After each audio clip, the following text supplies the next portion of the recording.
सत्तेचा माज राज्याच्या शिंदे आणि भाजपच्या सरकारला आलेला आहे. त्याचं दर्शन आपल्याला पाहायला मिळत आहे. काल झालेल्या वरळीची दुर्दैवी घटना, त्याच्यामध्ये शिंदे गटाचे पदाधिकारी त्यांनी ज्या पद्धतीनं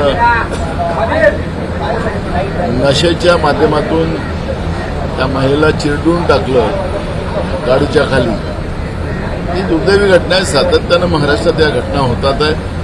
महाराष्ट्र राज्य हे असुरक्षित झालेलं आहे. हा जो संदेश पूर्ण देशामध्ये जाणं, या जगामध्ये जाणं, हे महाराष्ट्राच्या विकासाची गती थांबवण्यासारखं होणार आहे. आणि म्हणून ह्या सरकारला अजूनही समजा जाग आला नसेल तर जनता येणाऱ्या विधानसभेमध्ये या सरकारला आता खरा जाग आणणार, अशा पद्धतीची स्थिती आहे. भयावह परिस्थिती महाराष्ट्रामध्ये या सरकारच्या काळात निर्माण झालेली आहे. नाना, आपण या सगळ्या प्रकरणामध्ये आपण पाहिलं की आरोपीचे वडील जे राजेश शाह आहेत त्यांना अटक केली जाते. मुलगा अद्याप फरार आहे. मुलगा रात्री पबमधनं बाहेर येताना त्याचे सीसीटीव्ही फुटेजेस भेटतात. त्यासोबत त्याचं दारूचं जे बिल आहे, हॉटेल बिल पबचं, ते देखील भेटलं जात आहे. अशातच या गोष्टीकडे कसं पाहता? अल्कोहोल टेस्ट त्याची अजूनपर्यंत झालेली नाही. तुम्हाला लक्षात असेल की मुख्यमंत्र्यांनी सांगितलं की आम्ही पाठीशी आहोत, म्हणजे आम्ही यांना पाठीशी घालणार नाही, असं त्यांचं जे वाक्य आहे. तर ते मुख्यमंत्री हा काही सिरियस माणूस नाही आहे महाराष्ट्रात. पहिले असे मुख्यमंत्री आहे की त्यांना कुठल्याही घटनेचं घेणं देणं नाही. आपली खुर्ची आणि भ्रष्टाचार आणि कट कारस्थान निर्माण करणं. परवा तर त्यांनी मान्य केलं की मी कसं कॅच घेतला, 50 आमदार कसे 2 वेळ मोकळा झालो आणि 2 वर्षापासून बॅटिंग करतोय.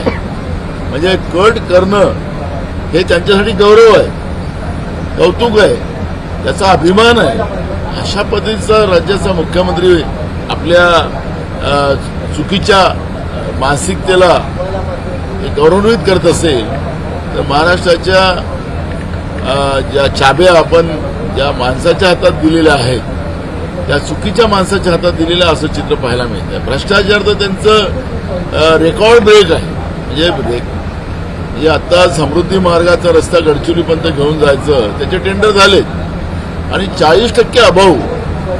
म्हणजे आता 1000 कोटीचं काम असेल तर 400 कोटी रुपये वरच्या वर.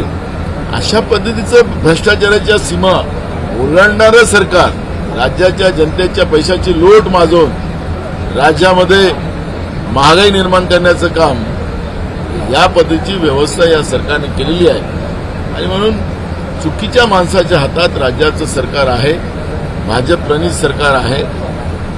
हे आता लोकांना बोलावं लागतं आणि लोक बोलतात. नाशिकमध्ये राज्य उत्पादन शुल्काच्या जे काही पथक असतात त्याच्यावरच ट्रक गेलेला आहे. 2 अधिकारी गंभीर जखमी झाले आहेत. कशा पद्धतीने बघता? अधिकारी पण आता सुरक्षित नाही. पुण्यामध्ये एका ट्रॅफिक पोलीस अधिकाऱ्यावर सुद्धा पेट्रोल छिडकण्यापर्यंत इथं मजल जात असेल तर मग कुठल्या विभागाचे अधिकारी आता सुरक्षित आहेत हे आपल्याला पाहायला मिळते. म्हणजे गुंडाराज आणि माफियाराज या महाराष्ट्रामध्ये निर्माण करून ठेवण्याचं काम राज्याच्या सरकारने करून ठेवलेलं आहे. हे त्याचं दर्शन आहे. म्हणून एक्साईजच्या अधिकाऱ्यांना कुचलून मारून टाकलं. परवा आपण पुण्यातली घटना पाहिली, ती तशीच होती. म्हणजे ह्या सगळ्या घटनेचं रोजचं रोज हे जे आपण चित्र पाहतोय, त्यामुळे राज्यातला कायदा सुव्यवस्था राहिलेली नाही.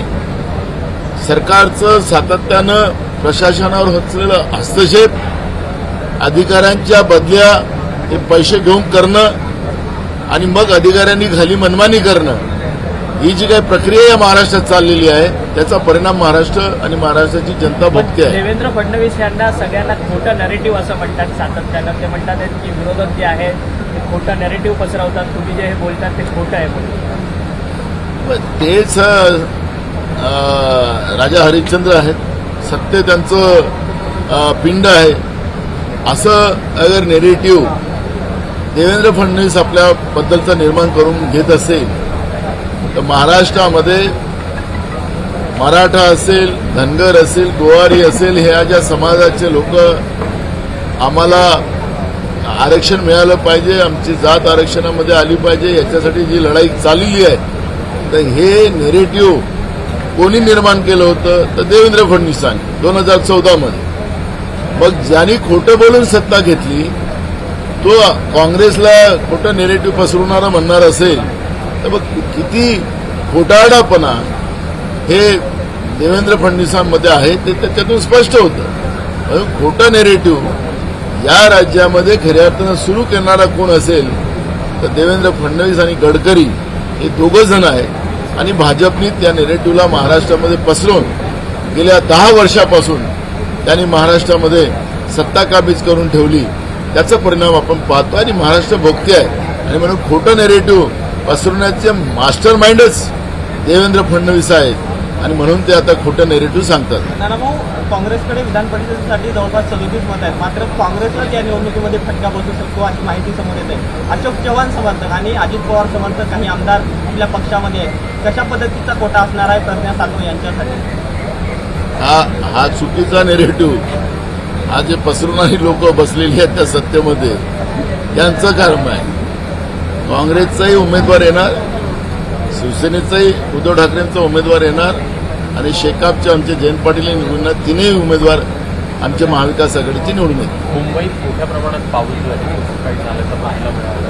कशा प्रकारे बघता आहे तरी पालिका आणि रेल्वेमध्ये नियोजन दिसत नाही आहे. पालिकेकडनं नालेसफाई देखील व्यवस्थित झालेली नाही. महाराष्ट्रामध्ये आज सगळे चित्र भयावह आहे. मुंबई आणि उपनगरामध्ये पडणाऱ्या पावसात आज मुंबई आणि उपनगर कुटुंब भरलेली आहेत. सगळी रेल्वे वाहतूक ठप्प आहे.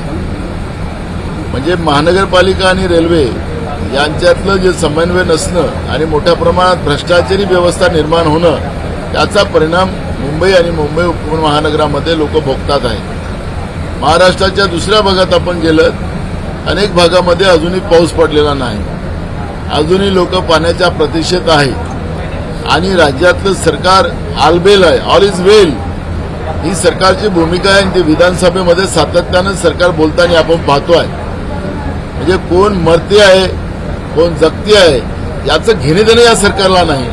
हे सरकार फक्त आम्ही म्हणजे स्वतःच्या मानसिकतेनं हे ज्या पद्धतीनं सत्तेची जी गरमी यांच्यामध्ये आहे त्या याच्यामध्येच त्या गुंगीमध्ये आहे, पण जनतेचं घेणे देणं नाही.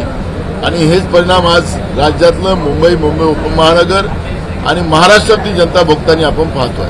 मुख्यमंत्री लाडकी बहीण योजना सरकारने आणलेली आहे, परंतु राज्यातली सर्व यंत्रणा बाकीचे सर्व प्रश्न सोडून अधिकारी वर्ग ह्याच कामासाठी गुंतला गेलेला आहे. कशा पद्धतीने बघता तुम्ही? बघा, सरकार जे सांगेल तेच अधिकारी काम करणार. त्याच्यामुळे या सरकारला वाटतं की लाडली बहीण आम्हाला वाचवेल, पण हे या सरकारचं हे मिथ्य आहे. आणि सरकार लोकसभेमध्ये ज्या पद्धतीनं हारली त्या भीतीपोटी सरकारने वाचवण्यासाठी बहिणीकडे धावले. पण मी तुम्हाला सांगतो की गेल्या 10 वर्षाच्या महागाईने सगळ्या भगिनी परेशानी आहे. आणि आज आम्हाला ऐन निवडणुकीच्या तोंडात या आम्हाला 1,500 रुपये महिन्याचे देण्याचं हे गाजर सरकार दाखवते आहे. त्या बहिणी सगळ्या ओळखून आहेत. त्यामुळे सगळ्या प्रशासनाला त्यांनी कामाला लावलं असेल, बाकी कामं सगळे ठप्प केले असतील तरी या सरकारला कुठलाही फायदा होणार नाही. आणि लोक सगळ्या ओळखून आहेत की हे सरकार जनतेला लुटणारं सरकार आहे आणि यांनी राज्याची सगळी व्यवस्था संपवलेली आहे. ते राज्याच्या जनतेने ओळखून आहे. त्याच्यामुळे याचा कुठलाही परिणाम होणार नाही आणि प्रशासन सरकारचा आदेश ऐकेल. एबीपी माझा, उघडा डोळे बघा नीट.